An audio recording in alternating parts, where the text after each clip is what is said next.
This was like a sisterhood to me. We talked about just anything, and everyone felt safe around each other. Every month, we'll meet up, talk about what's going on in life, how we can further our career. It helped me build friendships that I never thought I was going to make. I saw these women that would come in so strong, so independent, and I want to be just like them. They're always going on field trips. They have all these women coming into the schools, guiding us, making sure that we don't get pregnant, making sure that we're not doing drugs, making sure that we're exercising, and we're forming relationships amongst each other. It's women supporting women. This mentorship idea is important because you need people that have already been through it, and they can help you and coach you and guide you. Right now I'm hoping to move up at my company from graphic designer to possibly head of design.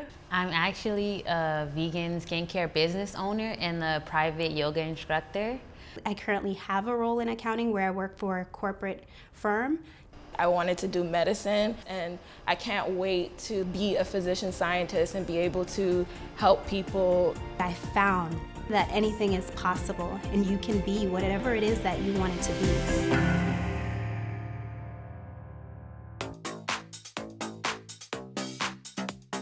I'm in high school, and I'm the first person in my family to go off to college.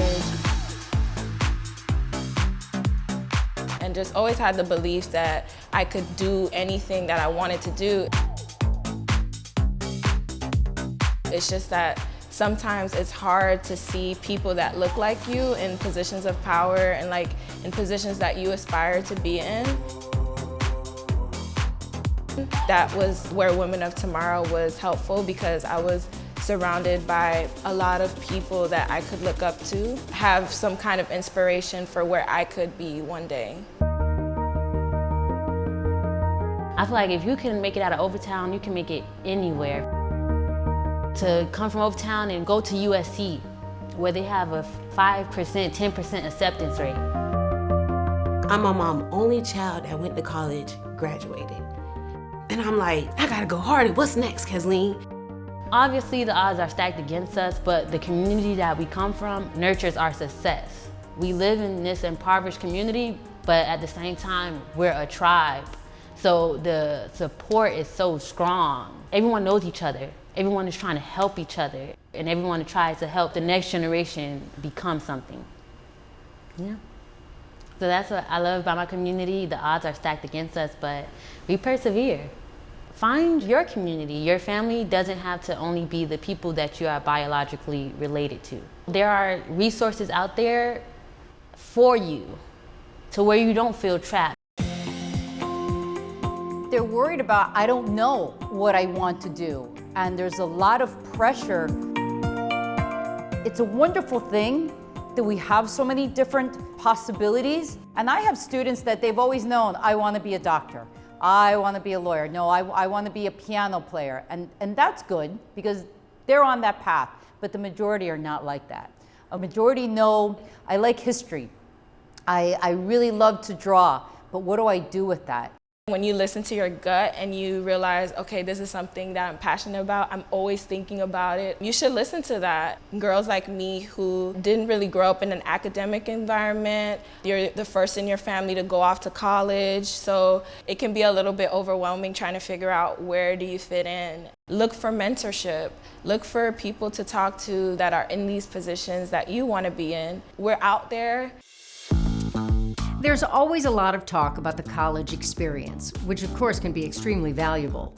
But going on to higher education, first and foremost, is about investing in your future so that you can be self-sufficient and build the life you want to live.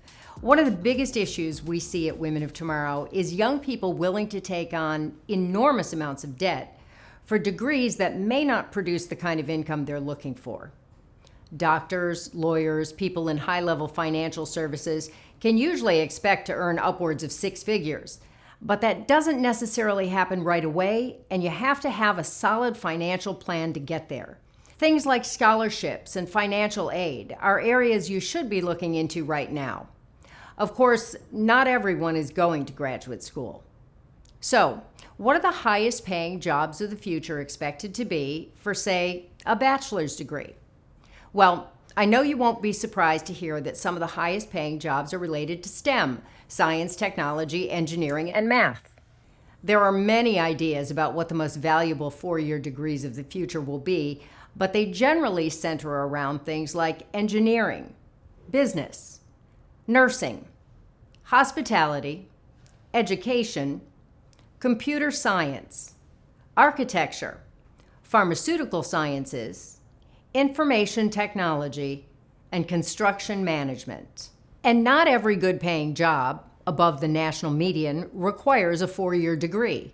An associate's degree, technical, trade, vocational schools can produce strong careers. According to the Bureau of Labor Statistics, as well as other job trackers, some of the highest-paying jobs requiring 1 to 2 years of training are in the fields of electrical repair, construction management, elevator and escalator installation, aircraft and avionics, including pilots, medical technologies, nursing, plumbing, fashion design, nuclear technician, web development, building inspection, auto mechanic and technician, and dental technicians. Be open-minded. Most students, if they attend college, will change their major at some point, and life tends to bring things that are unexpected. So students who are open to new experiences, open to different career options, I see they have success because they tend to be more adaptable and flexible, and that's really what you need in this new workforce.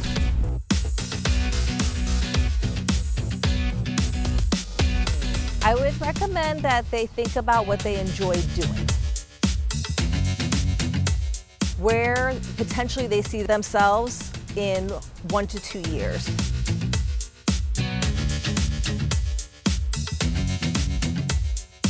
Is it a local community college? Is it a college or university that may be away from home? Is it technical school? Trade school? Do they want to go directly into the workforce? Are they considering the military? Think about the variety of options that are open to you and talk with, could be a family member, it could be a sibling, could be an aunt or uncle, friend of the family. A lot of it is about self-exploration. Understand the career path that you're choosing and what are the wages and what are the possibilities financially, because you don't want to undertake a great financial burden in undergraduate school for a career that will not allow you to repay your debt. Loans have to be paid back, and they're paid back with interest rates. And oftentimes students think, oh, I'll just get this really great job and I'll be able to pay them back. We actually have a student loan crisis in this country because that's just not how it works. So you don't want to be one of those millions of Americans who cannot pay back their student loans when you have the choice right out of high school to do something that's more affordable. Maybe I want to work first and go to college later, or maybe I want to take a different approach to education, whether that be, like I said, trade or technical school. I'm glad I went to a technical college. It's right there. I'm home. I could save my money.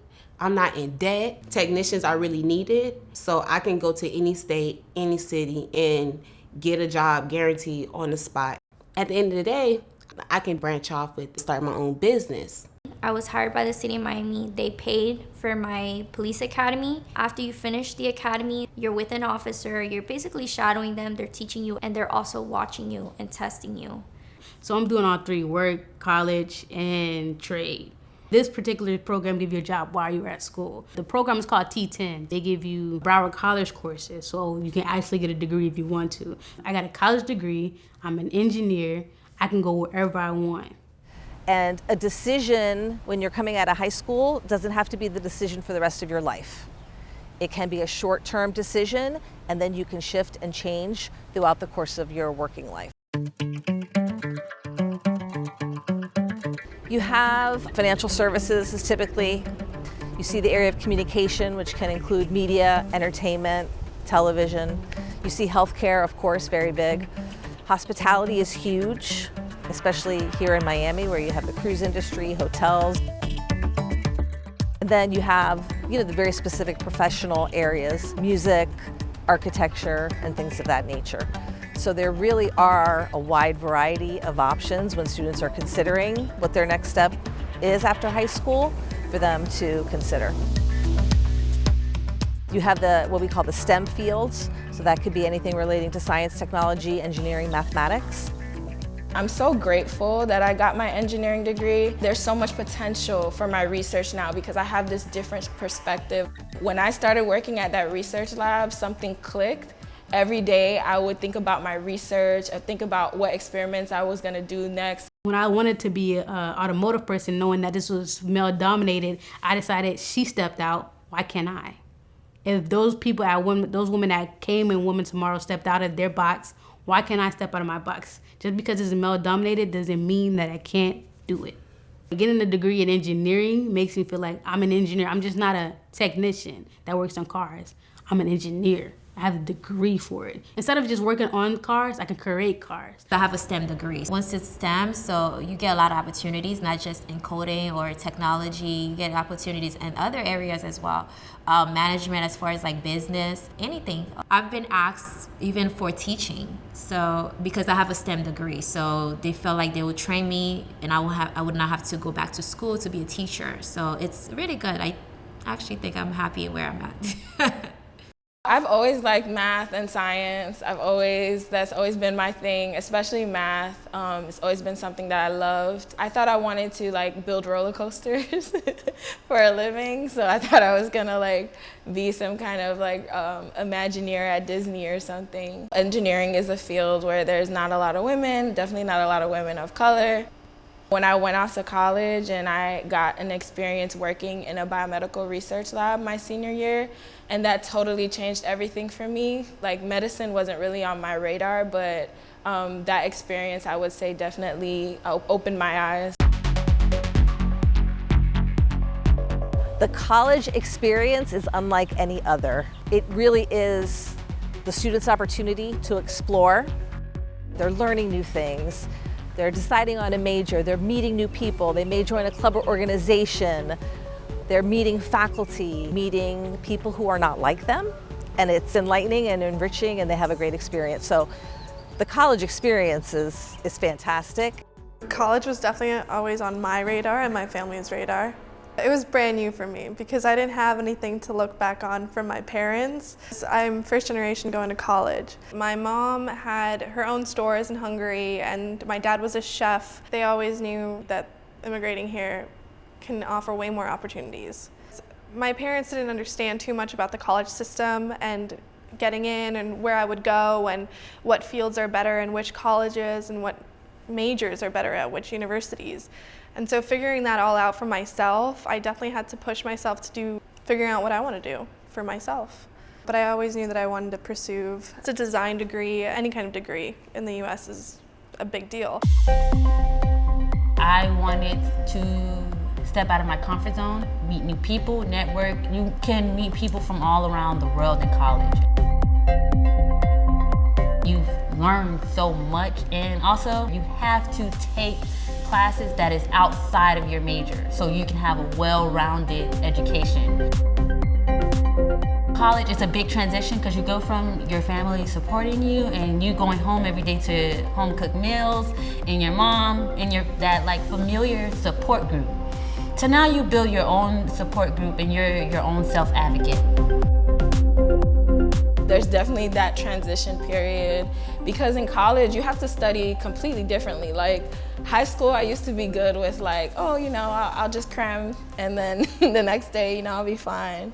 But college, you have to learn how you study. You have to learn how do you learn because people have different ways of learning. Am I a video type of girl? I need to watch videos on it and take notes. Or, am I a book type of learning? So I just need to read about it. So you go through that process and sometimes you'll make mistakes. Sometimes, you might go to that party that you probably shouldn't have went to and you got this exam the next day, you will make those mistakes. And at the time, they'll feel like they're life-changing, oh my gosh, I messed everything up.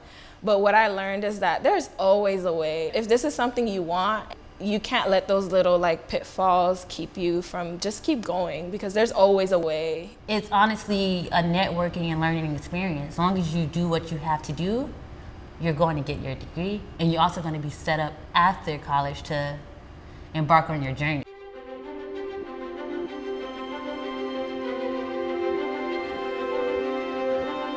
I think it's the expectation that parents have, teachers have, and that the students have of themselves to get through high school and eventually to get through college.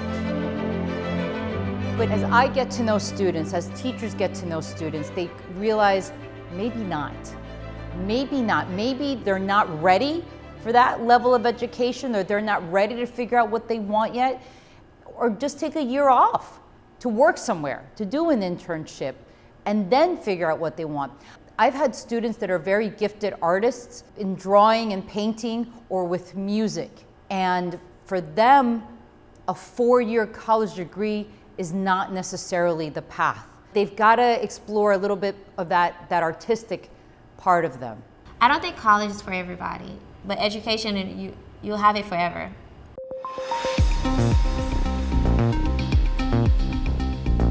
Statistics are showing that we do not have enough young people coming into the workforce that have the technical skills that we need, and that technical and trade schools, students aren't necessarily choosing that option when it is a great, viable option for many students because of that pressure to go to college. Everyone has a bachelor's degree. That's absolutely not true. Maybe you want to work right out of high school and get some experience before you go to a university or a different type of school. Again, cost of education is huge. And that first job that you get after graduation, or that what you decide to do, does not have to dictate your whole life. It is the beginning of your career, and you may use that as a stepping stone. A lot of times it's about experience. Managers want you to have experience. So just work the ladder and learn, and you don't even have to stay in that job for a year. As long as they see that you have a little bit of experience, they'll be willing to give you a chance. And I think the chance is all you need, really. And you work your magic, work hard. I have a friend who, after high school, started working for BrandsMart that we have here in Florida. Salesman. He was on the floor selling appliances. He's been there for 20 years.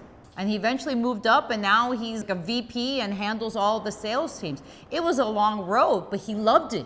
He enjoyed it. Now he has a really good position. He has a family. He has a house. He makes good money.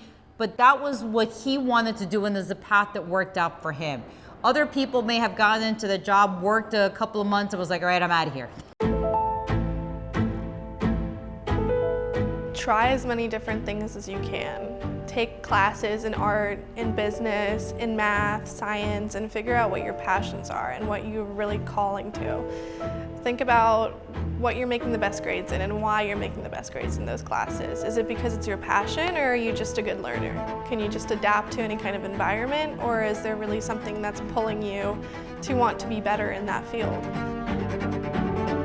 Right now, I'm hoping to move up at my company from graphic designer to possibly head of design, and then eventually become a creative director at another company. Probably in a couple of years, I would have to work my way up to that and just gain more experience in my career. But personally, I might want to move out of Florida, maybe New York City. It's always been a dream, always been a goal, and just be happy. Do not count yourself out. Once you figure out like something that you like or something that you're passionate about, I think the first thing that comes is like doubt. You're wondering, okay, how am I gonna get there? What do I have to do? Oh, I have to do all these different things, like how? Don't spend too much time in that phase. Like, if you find something that you wanna do, it's totally possible. I had to find like the courage to speak out and like look for mentorship. Look for people to talk to that, you know, that are in these positions that you want to be in, and they can be a source of encouragement for you. Without Women of Tomorrow, I wouldn't have been in an environment of girls that were just like me and had big dreams and big goals. And I think without that environment, I would have had less support, I would have felt less prepared. And I think also without Women of Tomorrow and getting a scholarship as well, you know, financially it would have been harder for me. And so I'm really grateful that I was connected to this network. Women of Tomorrow helped me keep in touch with other women. The idea of mentorship is what it taught me, of reaching out to other professional women in my field or in other fields and taking their advice and just adapting it to my own. Pushing yourself to want those things for yourself is a big aspect of it all. Also, outside perspective can help, like your parents or your friends and family, but I think at the end of the day you have to rely on yourself and pushing yourself to do better. It gets greater later. Don't overthink it. It gets greater later. Just do it. Keep going. Keep going.